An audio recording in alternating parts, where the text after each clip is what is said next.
കേരളത്തിൽ വീണ്ടും അമീബിക് മസ്തിഷ്ക ജ്വരം ബാധിച്ചുള്ള മരണം റിപ്പോർട്ട് ചെയ്തത് ആശങ്ക വർദ്ധിപ്പിക്കുന്നു. കേരളത്തിൽ മാത്രം എന്തുകൊണ്ട് കൂടുതൽ കേസുകൾ സ്ഥിരീകരിക്കുന്നു എന്നതാണ് ഉയരുന്ന ചോദ്യം. ഇതുമായി ബന്ധപ്പെട്ട് ICMR-ന്റെ വിദഗ്ധർ ഉൾപ്പെടുന്ന സംഘം ഗവേഷണം നടത്തുന്നുണ്ട്. കേരളത്തിലെ കാലാവസ്ഥാ വ്യതിയാനം അടക്കമുള്ള ഘടകങ്ങളാണ് സംഘം പരിശോധിച്ചു വരുന്നത്. കഴിഞ്ഞ ദിവസമാണ് അമീബിക് മസ്തിഷ്ക ജ്വരം ബാധിച്ച് കണ്ണൂരിലെ സ്വകാര്യ ആശുപത്രിയിൽ ചികിത്സയിലായത് യുവാവ് മരണപ്പെട്ടത്. ലോകത്ത് ഇതുവരെ 200ഓളം പേർക്കാണ് മസ്തിഷ്ക ജ്വരം സ്ഥിരീകരിച്ചത്. ഇതിൽ 24 പേരും കേരളത്തിൽ നിന്നുള്ളവരാണ്. അടുത്തിടെയും കേരളത്തിൽ 9 പേർക്ക് രോഗം സ്ഥിരീകരിച്ചിരുന്നു. 97% മരണനിരക്കുള്ള രോഗമാണ് അമീബിക് മസ്തിഷ്ക ജ്വരം. തുടക്കത്തിലെ രോഗം കണ്ടെത്തി ചികിത്സ നൽകിയില്ലെങ്കിൽ സ്ഥിതി ഗുരുതരമാകും. കേരളത്തിൽ രോഗവ്യാപനം വർദ്ധിച്ച സാഹചര്യത്തിലാണ് പ്രത്യേക പഠനം നടത്താൻ ICMR തീരുമാനമെടുത്തത്.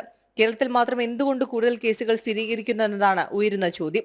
കേരളത്തിലെ കാലാവസ്ഥാ വ്യതിയാനം അടക്കമുള്ള ഘടകങ്ങൾ നിലവിൽ സംഘം പരിശോധിച്ചു വരികയാണ്. എന്നാൽ ഒരു നിഗമനത്തിലേക്ക് എത്താൻ കഴിഞ്ഞിട്ടില്ല.